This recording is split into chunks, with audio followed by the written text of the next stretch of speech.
जय मसीह की। आज का वचन यूहन्ना रचित सुसमाचार उसका 10वां अध्याय और उसका 5वां पद। इसमें लिखता है यूहन्ना, द्वार मैं हूँ, यदि कोई मेरे द्वारा भीतर प्रवेश करे तो उद्धार पाएगा और भीतर बाहर आया जाया करेगा और चारा पाएगा। मेरे प्रियो,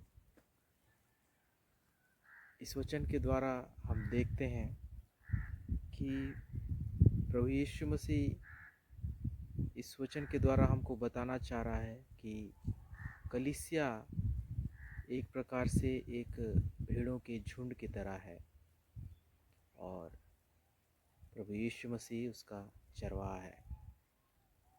कई वचन में हमको देखने को मिलता है, बाइबल बताती है ना।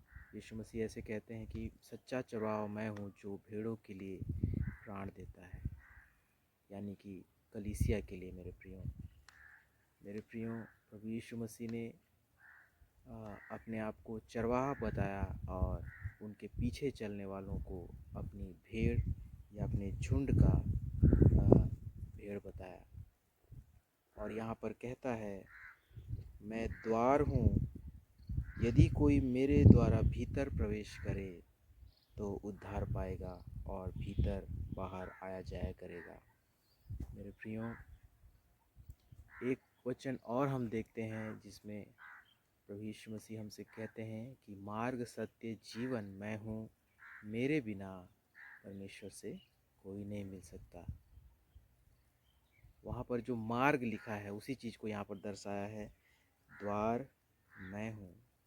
मेरे प्रियो, यीशु मसीह के आने से पहले हम पुराने नियम में पढ़ते हैं, हम लोग डायरेक्ट प्रार्थना नहीं कर सकते थे, हम खुद से प्रार्थना नहीं कर सकते थे। अगर हमको खुद के लिए कुछ प्रार्थना करना है या हमसे कुछ गलती हुआ है, क्षमा और बहुत तरीके का बलिदान चढ़ाया जाता था उस समय, वो हम खुद से नहीं कर सकते थे। उस समय के लोग थे याजक, महायाजक, इनको वो लोग बताते थे और वो उनके लिए किया करते थे। जैसे कि हम पुराने नियम में अगर उनकी व्यवस्था को देखते हैं तो उस समय में एक तंबू होता था, वहाँ पर महायाजक जाकर प्रार्थना किया करता था और वहाँ तंबू में परम पवित्र स्थान होता था। वहाँ पर परमेश्वर यहोवा की उपस्थिति होती थी और वहाँ पर महायाजक जाकर प्रार्थना किया करता था, जो कोई भी कारण हो उसके लिए, है ना। और वहाँ भी उस समय ऐसा सिस्टम बनाते थे कि महायाजक का जो कपड़ा होता था, उसका जो विशेष एक कपड़ा होता था प्रार्थना करने के लिए, उसके नीचे में, है ना, छोटे छोटे घंटियाँ लगा दी जाती थी कि जब वो प्रार्थना करते समय चले या हिले डुले, जो भी हो, उसमें से आवाज़ आती रहे। और उसके कमर में एक लंबी रस्सी को बांधकर बाहर तक लाया जाता था, ताकि अगर बहुत देर तक घंटियों की आवाज़ ना आए तो लोग समझ जाते थे कि महायाजक के जीवन में कुछ गलती था, जिसके कारण यहोवा ने उसको दंड दिया और वो मर गया। और महापवित्र स्थान में और दूसरा किसी को जाने का परमिशन नहीं था, तो रस्सी इसीलिए उसके कमर बंधा होता था कि उसके बाद उसको रस्सी के द्वारा खींच लेते थे। तो उस समय परमेश्वर के पास जाने के लिए और कोई मार्ग नहीं था। जिसका अभिषेक किया जाता था, जिसको याजक महायाजक बनाया जाता था, केवल वो ही परमेश्वर से प्रार्थना कर सकता था। परमेश्वर उन्हीं के द्वारा बाकी लोगों से बात करता था और दूसरा कोई रास्ता नहीं था। लेकिन उसके बाद हमारे बीच में एक दूरी था, परमेश्वर और हमारे बीच में दूरी था।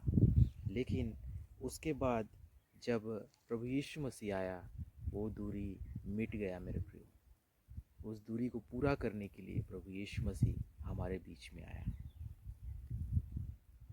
इसीलिए वो कहता है द्वार मैं हूँ। अगर प्रभु यीशु मसीह नहीं रहेगा तो हमारे लिए द्वार नहीं है, वो दूरी जैसे का तैसे बना रहेगा, जैसे पहले था अभी भी वैसे ही रहेगा। लेकिन हमारे बीच में यीशु मसीह का आना ज़रूरी है। अगर हम इस यूहन्ना के 10 अध्याय को पूरा पढ़ेंगे तो इसमें पहला अध्याय 10वां अध्याय का पहला पद में कहता है, इसमें मैं तुमसे सच सच कहता हूँ कि जो कोई द्वार से भेड़शाला में प्रवेश नहीं करता परंतु किसी और से चढ़ जाता है वह चोर और डाकू है। और दूसरा में कहता है, परंतु जो द्वार से भीतर प्रवेश करता है वह भेड़ों का चरवाहा है। मेरे प्रियो, सीधी सी बात है, जो द्वार से प्रवेश नहीं करेगा वो चोर उचक्का डाकू है और गलत कारण से वहाँ पर प्रवेश कर रहा है। लेकिन जो चरवाहा होगा वो इधर उधर से आने का ज़रूरत नहीं है, क्योंकि उसको वो वहाँ का जो भेड़ है उनका स्वामी है, उसको इधर उधर से आने का, छुप के आने का या किसी के जाने बिना आने का कोई ज़रूरत नहीं है ना। इसीलिए यहाँ पर लिखता है जो द्वार से भीतर प्रवेश करता है वह भेड़ों का चरवाहा है, वो भेड़ों का असली मालिक है और भेड़ों का असली स्वामी है, इसलिए वो द्वार से प्रवेश करता है। और लिखा है उसके लिए द्वारपाल द्वार खोल देता है और भेड़ें उसका शब्द सुनती है और वह अपनी भेड़ों को नाम लेकर बुलाता है और बाहर ले जाता है।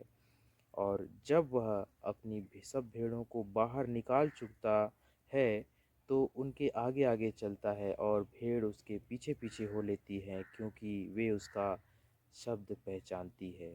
परंतु वे पराये के पीछे नहीं जाएंगी परंतु उससे भागेंगी, क्योंकि वे पराये का शब्द नहीं पहचानती।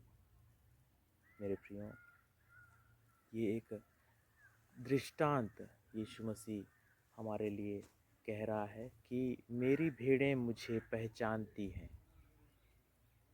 मेरे प्रियो, कलीसिया के जो भी लोग हैं उस पर विश्वास करते हैं, वचन को जानते हैं, वे लोग प्रभु यीशु मसीह का आवाज़ को पहचानते हैं। और यहाँ पर लिखता है मेरी मेरी भेड़ें मुझे पहचानती, वो पराये के पास नहीं जाएंगी, है ना। जो अच्छी रीति से, जो यीशु मसीह से प्रेम करता है, वो उसकी आवाज़ को सुनकर उसी के पीछे चलता है। मेरे प्रियो, दुनिया में और भी आवाज़ है, लेकिन उस आवाज़ को हमको पहचानना ज़रूरी है, तभी हम यीशु मसीह की सच्ची भेड़ें कहलाएंगे। वो पराये से भागती हैं, कहता है। पराया मतलब जो गलत बात है। मेरे प्रियो, यीशु मसीह के अलावा कोई और बात है तो वो गलत है, उस गलत के पीछे उसकी भेड़ नहीं जाती है। और इस दृष्टांत के द्वारा प्रभु यीशु मसीह ने कहा, अगर ऐसे यीशु मसीह दृष्टांत को कह रहे थे तो उस यीशु ने उनसे 6वां में लिखता है, यीशु ने उनसे यह दृष्टांत कहा परंतु वे ना समझे कि ये क्या बातें हैं जो हमसे वह कहता है। प्रभु यीशु मसीह लोगों को ये दृष्टांत बता रहे थे तो उनको कुछ समझ नहीं आया कि ये क्या है, भेड़, आवाज़, चरवाहा क्या कह रहा है, इससे यीशु मसीह कहना क्या चाह रहा है ना। तो उसके बाद यीशु ने फिर से उनको थोड़ा सा और समझा कर कहा, मैं तुमसे सच सच कहता हूँ कि भेड़ों का द्वार मैं हूँ। जितने मुझसे पहले आए वे सब चोर और डाकू हैं, परंतु भेड़ों ने उनकी ना सुनी। और 9वां में आखिरी ये जो आज का जो वचन है वो कहता है, द्वार मैं हूँ, यदि कोई मेरे द्वारा भीतर प्रवेश करे तो उद्धार पाएगा और भीतर बाहर आया जाया करेगा और चारा पाएगा। मेरे प्रियो, शुरुआत में भेड़ों के माध्यम से दृष्टांत किसी को समझ नहीं आया। और मेरे प्रियो, दृष्टांत इसीलिए ही बताया जाता था कि जिनको समझना हो या फिर प्रभु जिनको समझाना चाह रहा है उन्हीं को ही समझ आए, इसीलिए उनको गुप्त बात के द्वारा दृष्टांत बनाकर उसे बताया जाता था। सच में मेरे प्रियो, द्वार हमारे लिए प्रभु यीशु मसीह है। प्रभु यीशु मसीह ने अपना लहू बहाकर, अपना प्राण देकर, अपने लहू से हमको मोल लेकर हमारे लिए प्रभु यहोवा की निकटता का द्वार खोल दिया। इसके लिए हमको उस द्वार को पहचानना ज़रूरी है। अगर हम गलत द्वार चुनेंगे तो हम गलत जगह पहुंच जाएंगे। इसीलिए हमको सही द्वार चुनना है। सही द्वार के द्वारा हम भीतर आया जाया करेंगे और हम चारा पाएंगे। और हमको सही जगह वो द्वार पहुंचाएगा। जो परमपिता परमेश्वर है, हमको वहीं पर पहुंचना है। प्रभु यीशु मसीह हमारे लिए मार्ग बनकर आया, हमारे लिए मार्ग नहीं था मेरे प्रियो। जैसा कि वचन बताता है, सब भटक गए और सब ने अपना अपना मार्ग लिया। हमने अपना मार्ग लिया, हमारा मन जो किया, हमको जो मन से अच्छा लगा, हमने वो मार्ग लिया और हम पापों में पड़ गए। लेकिन परमेश्वर ने हमारे लिए अपना सही मार्ग भेजा कि हम उस मार्ग को अपनाएं, उस मार्ग को पहचानें और सीधे मार्गों में चलें, सही मार्गों में चलें और हमको जहाँ पहुँचना है परमेश्वर के पास हम पहुँच जाएं। मेरे प्रियो, गलत मार्गों में जाकर हम अपने जीवन को नाश की ओर ले जा रहे थे, हम अंधेरे की ओर ले जा रहे थे। लेकिन जब प्रभु यीशु मसीह आया, वो हमारा सच्चा द्वार है और केवल इकलौता द्वार है जो हमको परमेश्वर की ओर ले जाता है और अनंत जीवन की ओर ले जाता है। जब हम उस द्वार को चुनते हैं तो अनंत जीवन हमें मिलता है। और उसके अलावा और भी द्वार है और गलत शब्द भी है। हम गलत शब्द को पहचानते हैं, गलत चरवाहे को पहचानते हैं और उसके पीछे हो लेते हैं तो हम नाश की ओर बढ़ते हैं। उसके बाद वो अनंत अग्नि और क्या बोलते हैं, आग का कुंड, वो ही है मेरे प्रियो। लेकिन हम सीधा मार्ग चुनते हैं, सही मार्ग चुनते हैं जो हमारे लिए सही है, जो प्रभु यीशु मसीह है। उसके द्वारा हम परमेश्वर पिता के पास पहुंचते हैं। वहाँ पर जीवन का मुकुट है मेरे प्रियो, अनंत जीवन है, आनंद है, शांति है और किसी प्रकार का रोग नहीं है, कोई मौत नहीं है, कोई बीमारी नहीं है, किसी प्रकार का कोई भी तंगहाली नहीं है। वहाँ पर शांति है, आनंद है और परमेश्वर की आराधना है। जिस प्रकार से मेरे प्रियो, वो अगर हम गलत मार्गों को ले लेते हैं, है ना, वहाँ पर हम अपनी मनमानी करते हैं। हम मनमानी करते समय में हमको कुछ देर का आनंद मिलता है, सांसारिक आनंद मिलता है। हम सोचते हैं कि हम अपने मालिक खुद हैं। लेकिन मेरे प्रियो, वो मनमानी थोड़ी देर का होता है। इस प्रकार से प्रभु यीशु मसीह कहता है, मैं अपनी शांति तुम्हें देता हूँ, लेकिन वैसा नहीं जो संसार देता है। संसार का शांति और संसार का आनंद और संसार का खुशी थोड़ी देर का है, लेकिन प्रभु यीशु मसीह के पीछे चलते हुए जो शांति मिलता है, प्रभु यीशु मसीह जो अपना शांति हमको देता है, वो शांति मेरे प्रियो अनंत है, असीमित है और सदा के लिए है। वो शांति जब हम पाते हैं तो हम कभी निराश नहीं होते हैं, कभी दुखित नहीं होते हैं और हम सदा सदा के लिए आनंदित रहते हैं। मेरे प्रियो, इस वचन को आप अपने मन में पकड़े रहिए।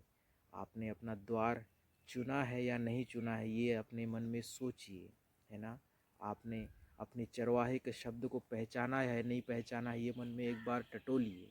मेरे प्रियो, अगर नहीं है तो मेरे प्रिय आज ही प्रार्थना करने बैठिए, बल्कि इसी समय से प्रार्थना करने बैठिए मेरे, और प्रार्थना में मांगिए, हे परमेश्वर, आप मेरे सच्चे चरवाहे हैं और मैं चाहता हूँ कि मैं केवल आप ही का आवाज़ को पहचानूँ। कोई चोर उचक्के और डाकू और गलत रीति से प्रवेश करने वाले के आवाज़ को ना पहचानूँ। मेरे प्रियो, उसका कान हमेशा आपकी ओर लगा है, उसकी नज़रें हमेशा आपकी ओर लगी है। वो सुनेगा और आपकी सहायता करेगा और आपको अपनी आवाज़ पहचानने के लिए मदद करेगा। इस वचन को मनन करें और इस वचन से आशीष पाते रहें। आप सभी को जय मसीह।